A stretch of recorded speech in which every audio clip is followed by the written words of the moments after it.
Hey, I'm Flame. I'm an audio engineer of 6 years and a songwriter of 10, and I'm part of a lot of indie animation groups, some being Block by Block, created by Waveforms, and Keys of Lemura, created by Aspen Stars.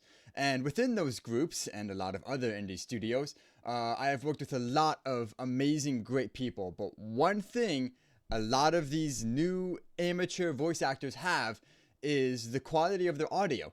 Some moments are recorded too quiet, where using something like a compressor brings up too much noise, and some moments are recorded too loud, where they're redlining and distorting their audio, which makes it unusable. Well, I'm here to help those people and bring their audio quality to the next level, and maybe even help experienced voice actors with little tips that could help. Everything will be timestamped in the description for you, so if you want to skip a segment, you absolutely can. So let's start with the basics, the waveform. The waveform is what your audio physically looks like inside of your software, with louder audio showing a bigger waveform like this, hello, hello, and quieter waveforms with quieter audio sounds like this, or looks like this, hello, hello, hello, hello, hello. You can still see it, but it's not as loud as this. And if you want to know what clipping your audio sounds like and looks like, it's something like this. Watch your ears. I'm gonna have to quiet that down for viewers, but if I pause the audio here, you can see, if I zoom in, how loud that was. And if we zoom in even further, you can see it doesn't look very smooth like over here. If we go over to this loud audio and you zoom in, it's very, with this audio, it's very up and down. You see, it goes up here and then down here, and it's very smooth, you can say. But if we go over to the clipped audio, it's very square and very narrow, and that's not good. You can hear that it's very, very harsh and very distorted. While if we go to the loud audio over here, it's very nicer and pleasing to listen to. And that's honestly probably where you would want to be, which leads into our next topic, which is our levels. So if we look down at these numbers here, and I keep on clicking them because it changes.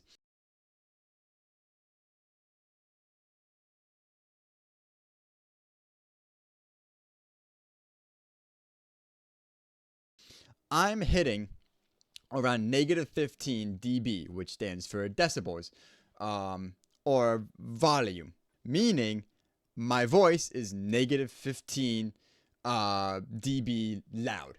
That's pretty quiet. That is very quiet, which is why you see this being pretty quiet and this being pretty loud.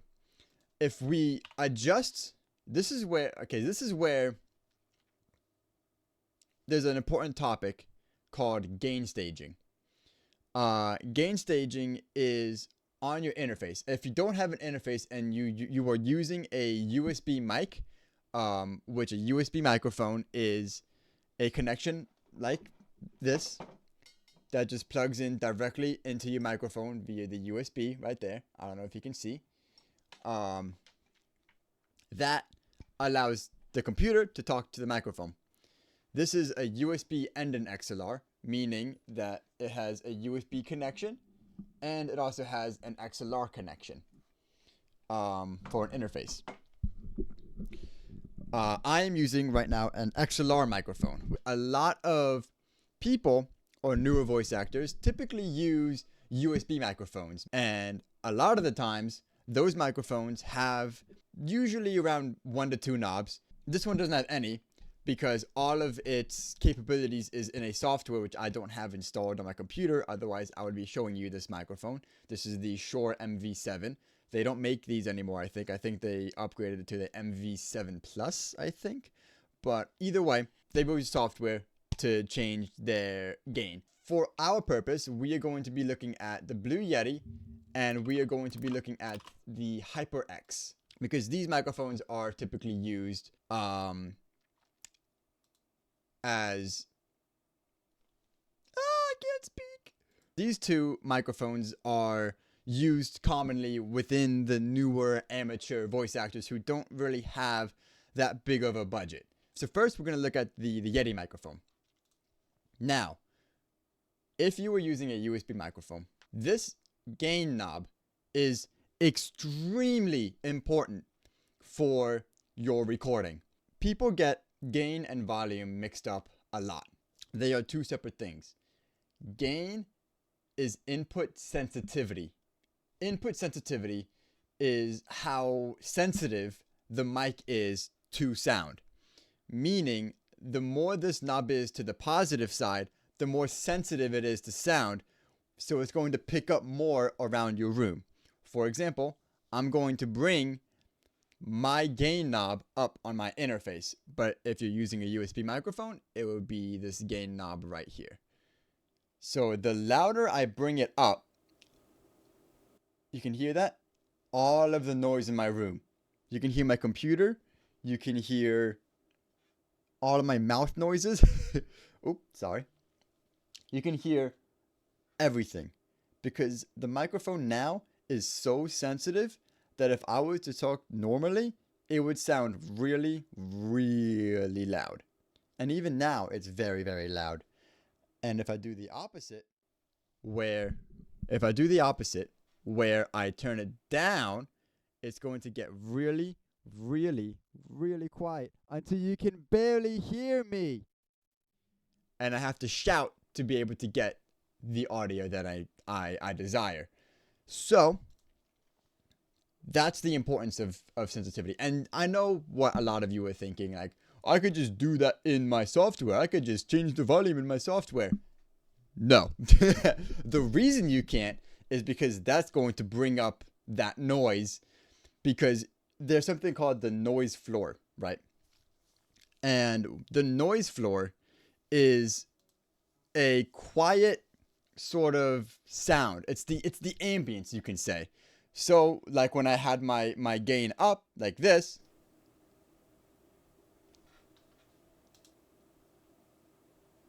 I don't know if you can hear it or not.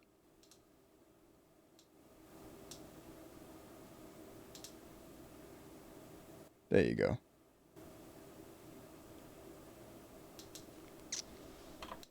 With that noise, makes the audio very, very hard to work with.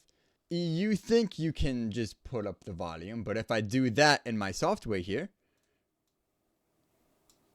hold on. Let me see here. If I do that, you can still hear. I don't know if it's going to pick it up in OBS, but I don't think it is. I see the little bit of that there. It's still noisy. Yes, you can use processing, but it's important to get your audio quality as near perfect as possible before you start using processing like compression, de-essing, and noise gating. So, this gain knob is extremely important. You want it to be set between. So, this is where you look at your numbers now. So, if you go back into Pro Tools, you want these numbers right here to be between, I want to say maybe around -12 to -3. That's a broad range, and you want that to be general because you're going to have loud clips. You're going to have quiet clips all in the same recording session. So what you want to do is you want to closely monitor these. You want to make sure that you are in between those numbers. Like right now, I'm in that -11 range, and I'm talking pretty loud. But if I were to talk in my normal voice like this, it would be probably around -21, -22. So what I would want is to bring that up a tiny bit. Now I'm in -14. That's a bit better. And if I was to do a really loud clip like that, I'm hitting -3. Like, ah! See? I hit -0, but that's okay. I didn't clip. And mic position is also extremely important. Everything before hitting the computer is extremely, extremely important, and I cannot stress that enough. Distance between mic has a proximity effect. So if I'm further away from my microphone, I have to scream like this to get the same effect. But if I'm closer like this, you can hear me perfectly fine. If you're going to be doing a louder dialogue, right? I usually try to stay like YOLO sign, you know, like a YOLO sign? A YOLO sign away from my microphone at all times. Sometimes I get a bit carried away though, and I get a bit closer. You should get closer to the microphone when you might be doing a more quiet or normal talking. Like if I was to do a voice, right? I am not a voice actor. Disclaimer, I'm not a voice actor. I'm an audio engineer, so my voices are going to be really bad, right? So let's say I have a script, and the script calls me to talk maybe kind of quietly, and I'd be like, hello there. Hello there. I'm Mousey the Mouse. See, I hit -2. So you should always be aware of where your audio levels are at. So if I had to do that again, but I do the proper thing, I'd be like, hello, I'm Mousey the Mouse, and today we are going to be talking about mouse stuff. So we're going to do an A/B, right? Which means we're going to test back and forth between two different audios. At first, I'm going to do the wrong way, or the quote-unquote wrong way, to record Mousey the Mouse. And then I'm going to do the correct way of recording Mousey the Mouse. And we're going to listen to both of them and see what it sounds like. Hello, I'm Mousey the Mouse, and we're going to do mouse stuff. Right, that was the wrong way. Here is the right way, or right way. Hello, I'm Mousey the Mouse, and today we're gonna do mouse stuff! See the difference? We're gonna listen back now. Hello, I'm Mousey the Mouse, and we're gonna do mouse stuff! You can even visually see I distorted myself right here, where it's starting to become more of a steep line, and then we hit here, and we lose that audio. Right here, this goes away. This becomes distorted, and that's not good at all. And we're going to look at it from another angle. We're going to look at it from here, from these right here. Hello, I'm Mousey the Mouse, and we're going to do mouse stuff. You can see it hit orange 0, which that could be represented in 1,000 different ways on countless of different softwares. But in my case, that means I basically clipped my master, my main output. I clipped it, I distorted it, and it did that. If we go to the good audio now, we're going to do the same thing. We're going to listen to it, and we're going to see what we hear. Hello, I'm Mousey the Mouse, and today we're going to do mouse stuff! Yes, I have my chair squeak in there. You can hear that. But that's inadequate. I can fix that. Audio engineers can fix those quiet nuances much easier than those louder nuances where you got the computer, you got maybe the fan, because you have your input sensitivity too loud or too quiet. You could see I almost hit. Look at that. Perfect. I almost clipped. So that's almost perfect. Let's do one more. Let's do one more sort of example with Mousey the Mouse here. We're going to do very, very quiet, like he's whispering to a shout. Okay? We're going to do the wrong way first, and we're going to do the right way second. Hey guys, I don't think we should be here. Who is that? Ah!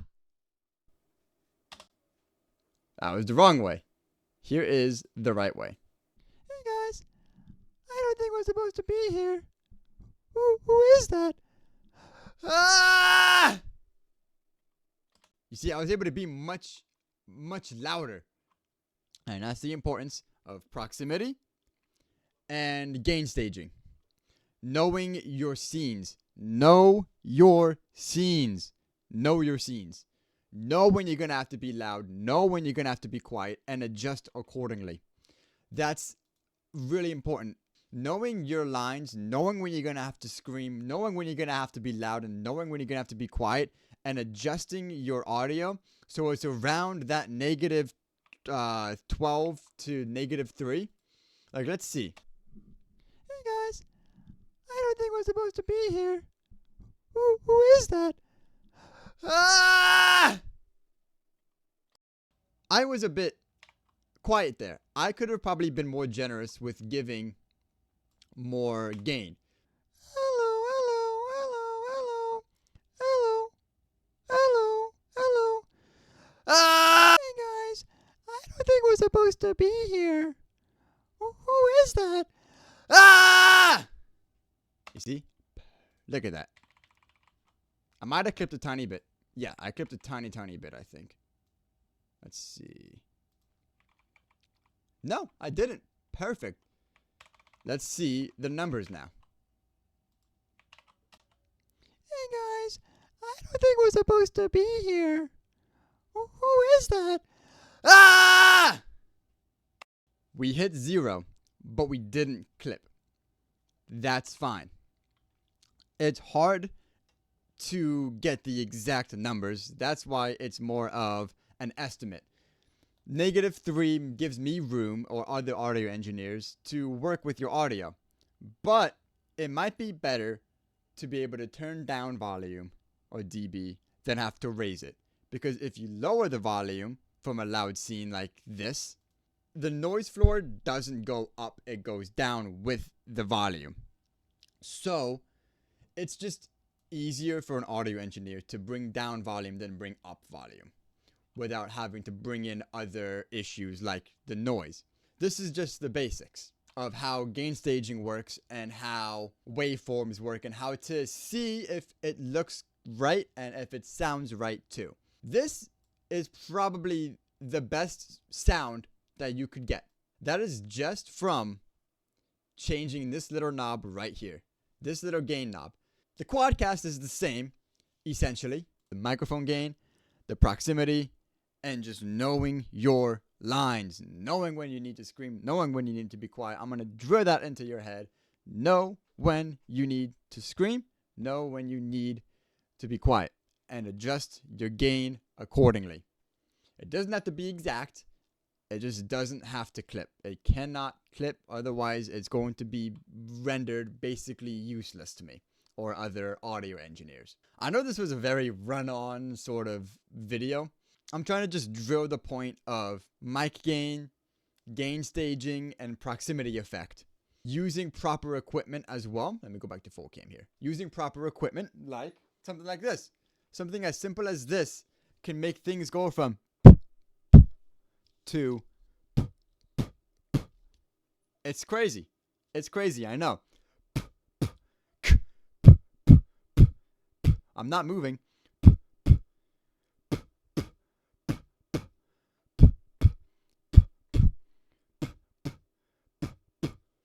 Crazy, I know. Equipment works. Not even 20 bucks, I don't think. Maybe 15 bucks. Just hook it onto your stand or whatever. You can even hold it if you need to. You could just hold it in front of you when you're recording your lines if you're that budget, you know? It's not, it's the little things.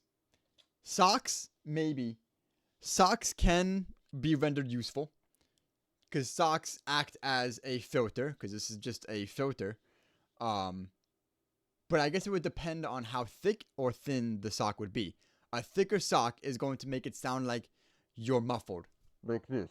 It's going to make you sound like this. It's like holding the microphone like this and trying to talk into it. Other techniques you can use is radio. Radio techniques, if you have your microphone tilted up and you know the polar pattern of your microphone, you can tilt the microphone a tiny bit like this so it's taking in this and you're not talking directly into it, because that's what's happening. The air is hitting the microphone and it's causing those. If you're talking straight right here and you do,